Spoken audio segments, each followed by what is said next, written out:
Robot na kaya maglinis ng tumagas na langis. Robot na ala-waiter sa isang kainan. Ilan lang yan sa mga obra ng mga estudyante na pasok sa finals ng Philippine Robotics Olympiad. Nakatutok si Dano Tingkong. Nagpagalingan ng likhang robot ang mga science students sa bansa. Sa regular category, nakaprograma ang robot na gawin ng isang task. Ang robot na ito halimbawa, paglagay ng 4 na canister sa pinakadulong box. Pero dapat ang robot hindi gagamitan ng remote control. Ang robot namang ito maglalagay ng mga bola sa ilang mga piling lugar sa board.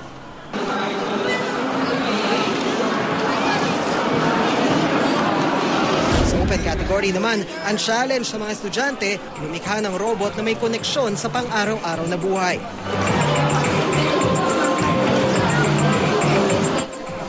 Tulad ng museum curator robot ng Dr. Yangas College ng Bukawi, Bulacan, na nakakapagpaliwanag ng kunwaring exhibit at niyayakap din ng mga lumalapit sa kanya.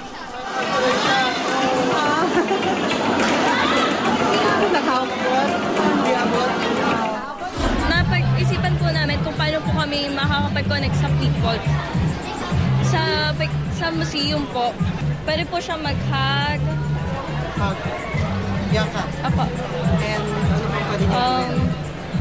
Siya po yung nag-explain sa mga bawat-bawat era. Diet planner and trainer robot naman ang sa Grace Christian College. Ano ba to? Sabihin mo, malakas. Ano to? Stairmaster ba?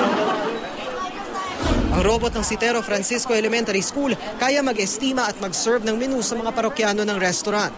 It turns out, there's no customer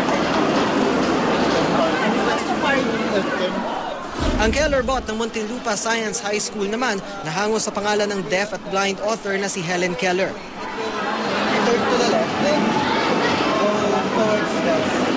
Ang robot ng Valenzuela City Science High School, oil spill cleaner naman. Our agent cleaning the oil spill. It will mix the borax with the oil. Then next, this is the collector. There are also 2 servo motors. First, this servo motor is responsible for making the collector up and down, and then next is this servo motor is responsible for moving the strainer from left to right. Siyempre, hindi naman mawawala mga arcade game tulad ng Code Breaker at Angry Balls ng Grace Christian College.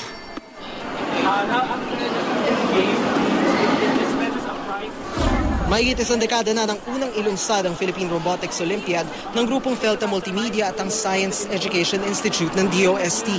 Yes, robotics is part of physics. It teaches us about force, about energy, light.